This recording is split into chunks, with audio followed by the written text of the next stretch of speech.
Well, I've been busy again. Let me show you what I've been up to since we were last together. Well, this is where we left you with the church last time. Only now, we've got some church bells.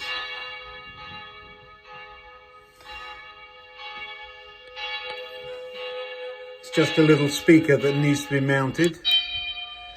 I like that one better, I think. The point is, it can be anywhere so long as it's reasonably in the vicinity, and you will believe that's where the sound is coming from. It's another interactive button for people to push. Kind of fun, doesn't cost very much. The unit was $8 for two.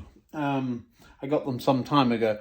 I need to get some more, and I also need to get the other one sorted out. So the other one is underneath the organ there. And it's not, oh, it is working. I wonder what I did. And the little barrow has fallen over.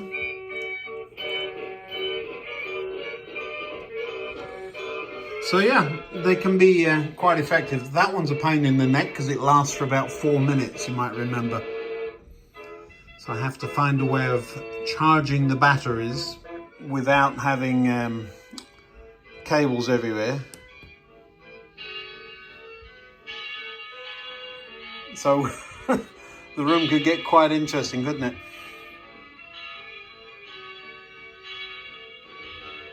It's a little loud in here right now. There is a volume control on these. It's a step thing. You can record. There is a way of doing that. Or you can just plug it into a computer and transfer either a wave or an MP3 file onto it. So very easy peasy lemon squeezy, but they are loud. This battery lasts several months, but it does need charging once in a while. I may have to press that button again in a minute just to get it to go to the next track, which I know is about 30 seconds. This has been running about 3 minutes. And that one is about to come to an end, thank goodness. Come on. End now. Thank you. Thank you. That's quite enough. Real life practical use. I'm going to have to wait, aren't I? Practical uses. There are LEDs on board, so the little white light comes on when it's playing. I could quite easily tap onto that and trigger a relay which puts the lights in the church on. You could do that.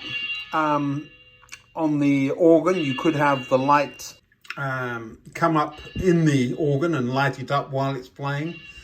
I've just knocked foliage off the tree. It is autumn. I was starting to wonder if that was a loop, certainly longer than it needs to be. As I was saying, there are practical uses of such things. So little LDR or whatever in the track that triggers, I don't know, train noises or platform announcements or whatever. There's a number of uses that those things have. Rather than buying very expensive sound chips, why not get those? So the compressor, it only makes it when it's sitting there. So off it goes, it's gone, sound goes away. The underground trains are only going to be visible from there to there. So you'd be standing here. So if there were a speaker or two, just here, making noises of underground trains in motion. So there are some practical uses, I think, for such things. We've talked about them before. Barking dog I don't need. I've got that. You probably hear Shadow yelling in the background. I should never record when there are Amazon deliveries pending, but that's the way it works. So sound all over the layout is quite possible. You have to remember what's around though. There's so many electronic gizmos all over the place, but that's just an easy way of adding sound to the layout. I could let you into a little secret and tell you there is one underneath the brass band. You'll just have to imagine it. The issue there is, of course, if I press play, we're going to end up with a copyright strike. Oh well. Other uses I could see would be the noise of signal levers moving. So when you push the button to make the semaphore signal go up, you then at the same time it triggers one of those sound cards to make noises of the lever frame in motion, which was quite distinctive, wasn't it? Even a periodic hum and arcing sound from the transformer. Maybe traffic noise from the street. Those kinds of things. Or when you push the button for the rave in the pub, that you actually get a doof, doof, doof, or whatever it is. So yeah, I can certainly see a number of uses for such things. So I will order up a couple more of them and see where we go with them. I've got to get that crossing working though. That's my disappointment for 2025. We're now into 2026 and we've got to get that thing working. I've also got to find what I did with the sticky teddy bear that is going to show up in the museum window. But I thought I'd start by showing you a couple of those sound cards and come up with some usefulness for them. Well, it is the new year, so Happy New Year. It's been a couple of days. I've been to London and back and then to Bogota and back. Couple of long flights. And here I am. Couple of you have been asking, are the dogs okay? Yeah, they're just fine. Sparky is off in a huff because Shadow's come in and claimed the little bed that Sparky curls up in under the layout. So yeah, what am I going to do with you, Shadow? I thought I'd get a couple of tiny little jobs done before I tried out the other camera I'm using today. And we're going to put a bus stop on the layout before we get to the naming ceremony. Well, I don't know about naming ceremony, but I was in London and went for a nice long walk by the canal up there on the north side, and I noticed something. That view there was remarkably similar to the view of King's Cross train shed. Now, I know we're in the south, so this is not King's Cross, but it has to be something cross in deference to the train shed there at King's Cross. Now, I will say, looking online, I was horrified to see that the one next door that way, St Pancras, was labelled King's Cross. No. And it's nothing like Charing Cross either, so it's not that. Now, these things aren't a cross, of course, but in the same way that Charing Cross has a thing outside, that's what we're going to call. I've still got to get, that's the War Memorial, of course. I've still got to get the wreaths made around the bottom there. So what are we going to call it? Well, how about Den Cross? Why Den? Well, this is a den. But no, if you go to Edenbridge in Kent, at the end of the road, there's Den Cross. That's what this is named after. There's no train there. The nearest one would be Edenbridge, I suppose, or Cow Den. Now, there's a lovely picture. If you Google it, there's a lovely picture of some cows waiting on the platforms at Cow Den station. What happened is they got out of the fields and then walked up onto the platforms, which I thought was hilarious. Thumpers used to trundle up and down that line, and so did I as a kid with my bike. We used to go out that way. And so I grew up in that area, lived in Edenbridge until it flooded, and then moved away to the southeast of Kent. But no electric trains there, but they're the last. Edenbridge has two stations, and the top station used to have big tank engines running for, well, I was about 9 and 10 years old, or 8 anyway. So early 1960s. So yeah, so station has a name, Den Cross, and I'll get the name boards up fairly soon.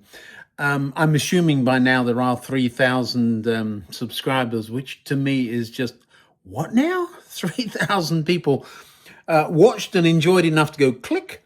I would say if you wouldn't mind clicking likes when you do, you don't have to if you don't, but if you do, if you can't be nice, don't say anything, but click a like. Apparently it helps, and we'll get on with it. So Den Cross, it's going to take me a little while to figure out what to do before you start trying to buy up the domain names and do naughty things with them. Got you first. So I'll put a website up eventually for it, but I do have the domain. So dencross.com. You can try and see if I've got anything there by the time this goes out, but I seriously doubt I will. Yeah, it's been a while, but that's what we're up to. So today, bus stop, it's the Den Cross bus stop. So a little packet of bits is nothing much to it. Let's get some light on. Light's not working. Until I've been away, the power's been out again. I tell you, this is... I live in America, this is Atlanta, and I have never been anywhere where they've had more power cuts than this place. It is ridiculous. While I'm doing this should be a very straightforward little job.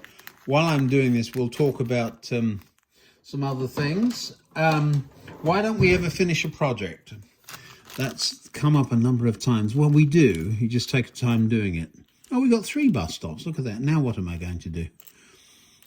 Den Cross would have been country, but we're going to give it the London. Which one shall we give it? The proper one. I think this one here.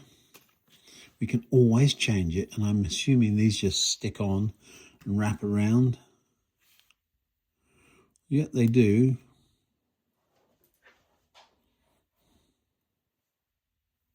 Looks like a bus stop to me. Yeah. I am a bit of a butterfly, so I go from one project to another, and I know that annoys the tar out of some of you. Others of you just, you've learned to roll with me. In my defense, one of the things that happens is I order the bits, and then the bits don't come. Or the bits take 3 days to come in England and they take 6 months here, or whatever it is. It is very frustrating for me. So, for example, I ordered, that must be right. I ordered, what did I order? I ordered a chip for the Class 71. In your time, I think it's probably a week ago. In my time, 2 weeks ago. Yeah, that's about right. We'll have one on the other side too. Don't need one on the back. This is absolutely classic. So, America, you can sum up America in 2 words: size and choice. So everything's bigger and better. It's not quite straight. There it is. One button. That one's not either. That's better. There we go. One bus stop. Yeah, you can tell I'm wearing trifocals, can't you? Yeah, so I ordered a little chip for the Class 71, and took them a few days to get back to me, and they said, yes, your order's on the way. Oh, and by the way, we didn't have the little one, so we've sent you the bigger one at the same price. If I'd wanted the bigger one, I would have ordered the bigger one. So that's now had to get here, go back, be waiting for restock. In the meantime, if I just sit and wait and do this, there'd be no videos at all. So I have to get on with something else in the meantime. That's one excuse. This project with the clanging bell, the cable's not doing anything. You can take that out. So it's just a standalone unit with a little battery, but I need to replace the battery with a power supply so that it actually charges the batteries. So I ordered a couple more of those. They've come slightly different, and so now the programming of them is a slightly different procedure. I said I was going to order a power supply. That has come. That's the is that a 9-volt power supply? It's supposed to be. Let's see what it says. 9-volt, 5-amp. That should be plenty.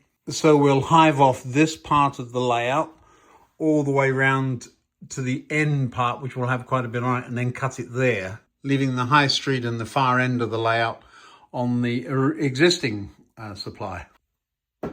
So this engine shed will be on that power supply and anything that way, so the brake will be right there. And conveniently, I put a connector block there. Now then, I'm going to put the rest of these bits back in the packet and put those together so I know what I've got. I don't like the staplers, but I do need to find a way of storing those. Get this one on the layout. Huge great base it's got, hasn't it? But we'll pop it up in a minute. What was I going to say? Oh, I know. When you have DC 9 volts, there it is running around the layout, from a power supply that's plugged into the wall. Hello. And there's another one at the other end of the room. Whatever. And these things are on the layout together. You could say, well, they don't have anything to do with each other, in the same way that having two batteries don't have anything to do with each other. However, if they get close to each other, whilst you're getting 9 volts there, what are you going to get between there and there? Anybody got any idea? I will plug that in and turn the other one on just to show you. Give me a second. Literally all I'm doing is taking this power supply out of the packet and plugging it in. That's nothing more. And then I'll get my meter out of the drawer and we'll have a measure. All right, we've got a blue light. It's plugged in. Let's just turn this thing on first of all. I have not done this at all before today, so let's have a quick look. First of all, I want you to have a guess. What do you expect? It's a 9-volt supply. And I'm measuring the output of the DC output of the supply. We'll shove the one lead in the middle and just touch that on there. Other way around, of course it is. So the positive's coming up the middle. And I'm just, so watch these numbers here. What have we got? 9 and a bit, 9.5 volts. Nothing exceptional, right? Okay, let's move over the other side there. All I'm doing now is reaching under the board for the 2 terminals there. And a little bit of volt drop. So we're 8 3/4, okay? 8.7, which is not bad. It's almost 9 volts. Now what I'm going to do is enter this power supply here, get hold of the end of it. So there's no connection between the two. Here's the plug coming out of that one. And what I'm going to do is just find one of the connections up there. Hold it on, hold this so you can see. 85 millivolts, very little. But if I move over to the other side, right.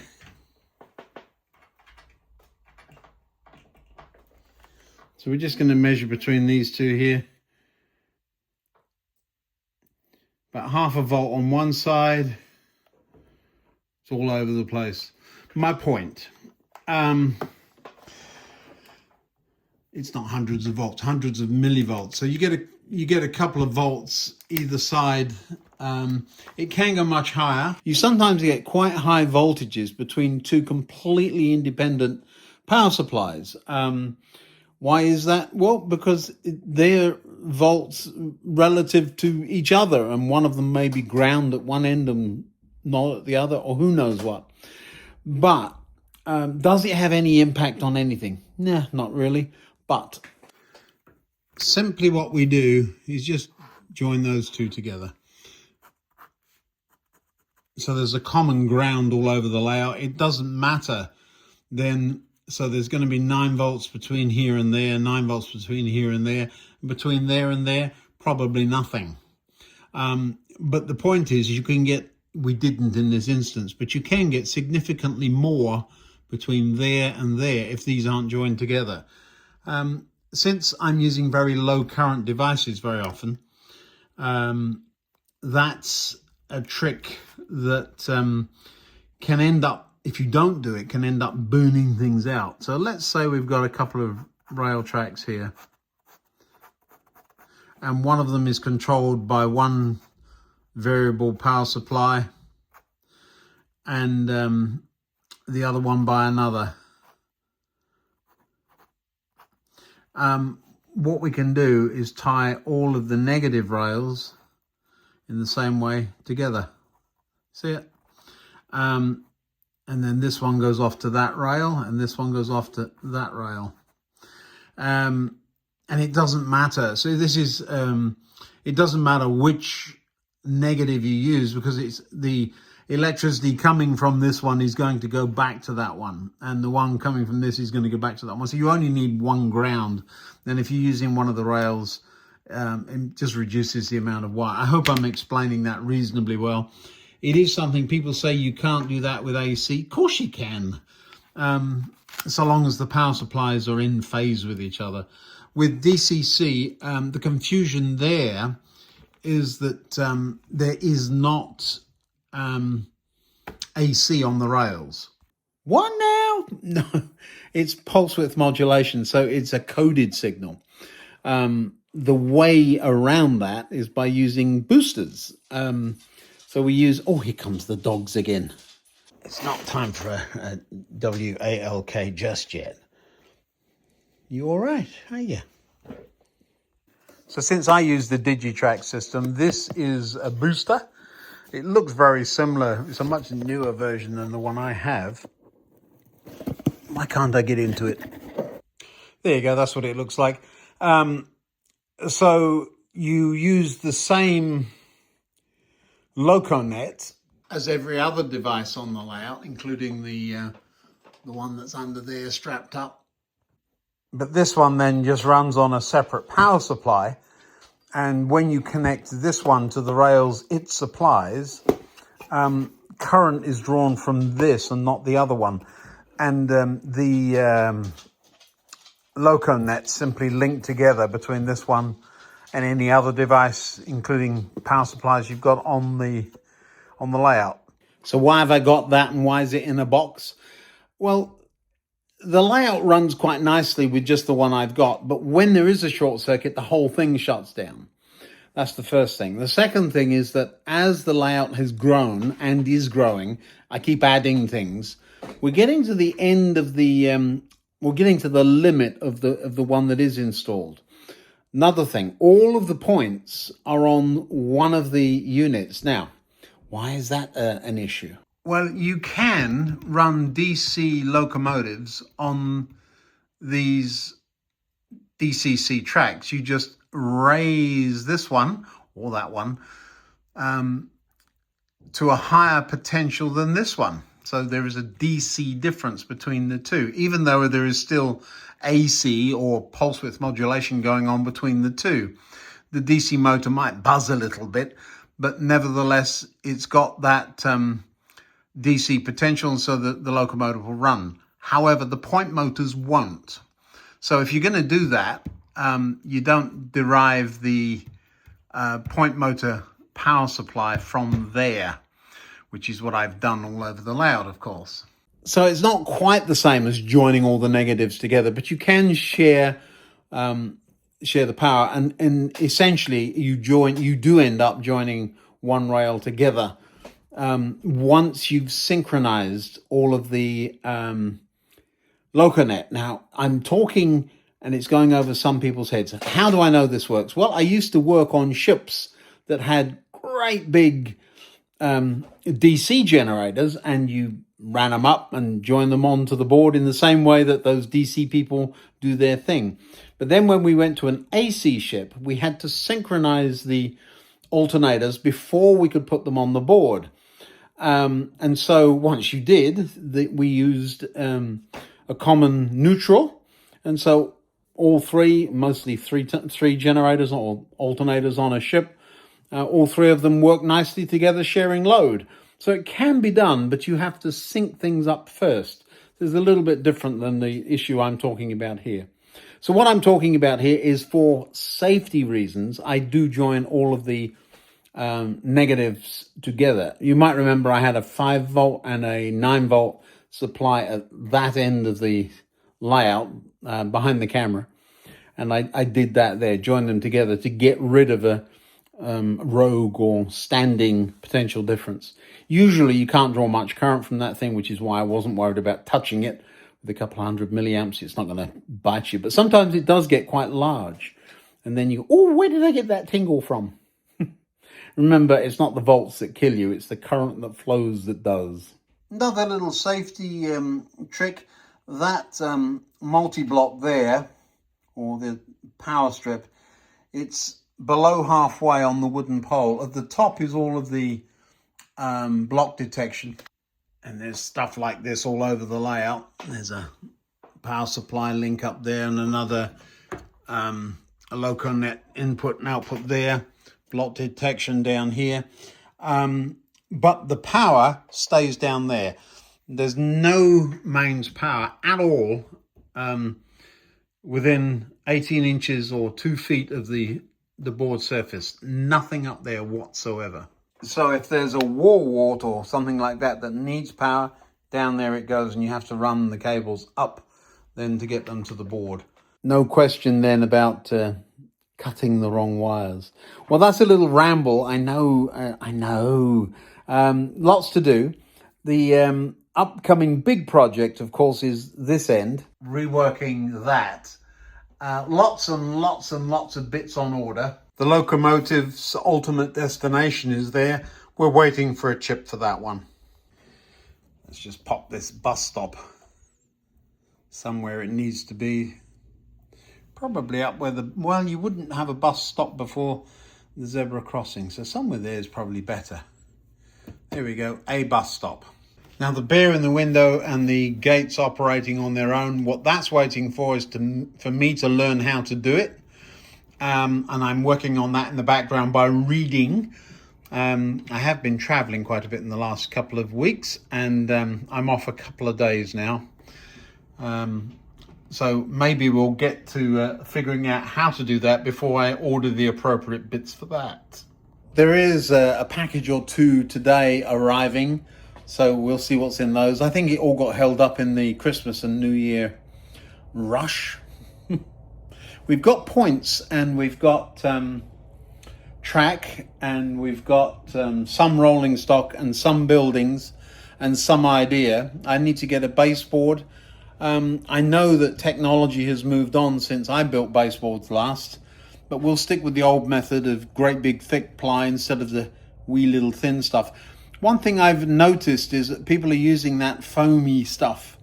I'm going to try and gain some distance by dropping things right down to minimums, because it's a cut and cover for the underground trains there.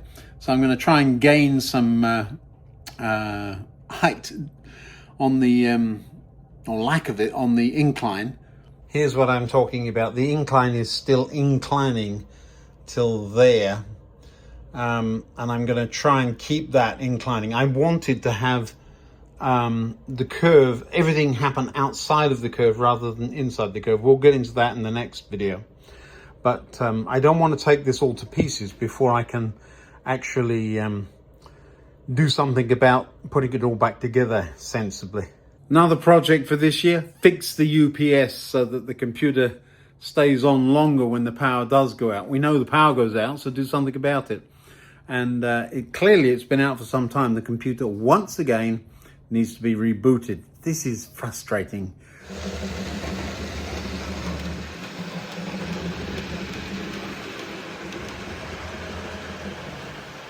Well, we didn't make much of a fuss about naming the layout, did we? Or at least the station. Yeah. Do you want me to? Yay! That's all you're getting. I've simply asked it to come around here and stop. So it should slow down once it gets into that. Oh, that was rather abrupt, but it did stop, so that's good. The cut and cover station will go up there in that space or somewhere up there at some point. We're going to have to work on that. I've asked the train to move out of the fiddle yard that hasn't moved for some time, so we'll see if that works. Certainly it's gone somewhere. Should come out of here. There it is.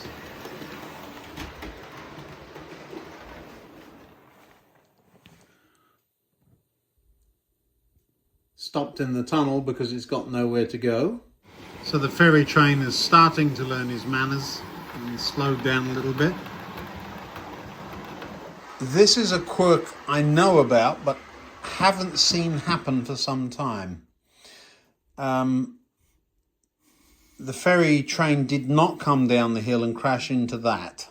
I can just about see it up there on the incline. So it's gone down that line at the back there and stopped. You can just see it sticking out of the back of the underpass over there. Do you see it? That's the back of it. So it's doing a lot better than it used to. There goes Sherlock. It'll disappear off before another train comes in behind it. So the other, oh, what a lovely take up. I think if I'd have been that driver, I'd have stuck my nose out to get the steam and smoke out. That should come in here and stop. It's got nowhere to go.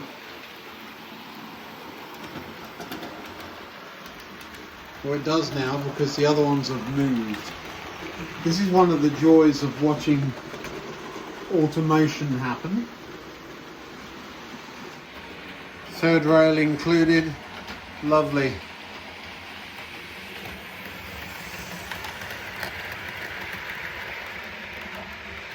A little bit of a shunting puzzle going on today. Just giving some of these trains a little bit of a New Year leg stretch.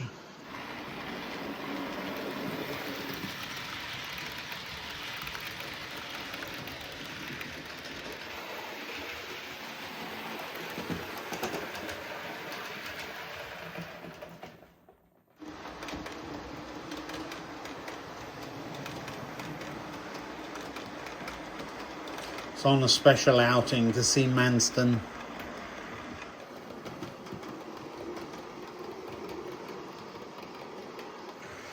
Now we should end up with trains passing each other in just a minute.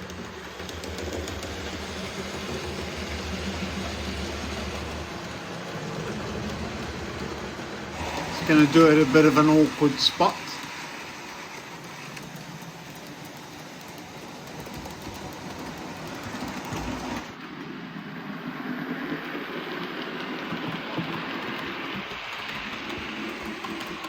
That's heading off to the fiddle yard.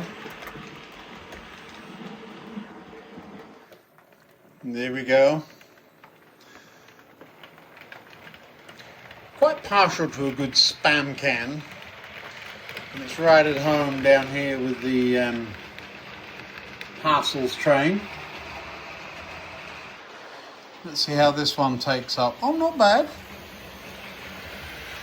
A little bit brisk.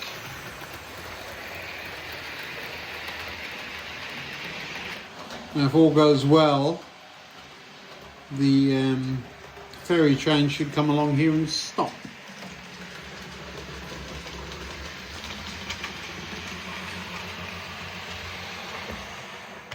There it is. Well, that's it for today. Lots to do, waiting for bits, One bit I'm waiting for is a block detection board, which they don't make anymore. Of course they don't. I'm going to have a look, see what the new alternative is like.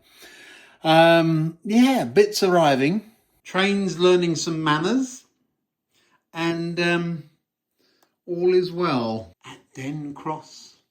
I hope you like the name. Den Cross it is, and we'll see what happens with that. Thanks for watching. I'll see you next time.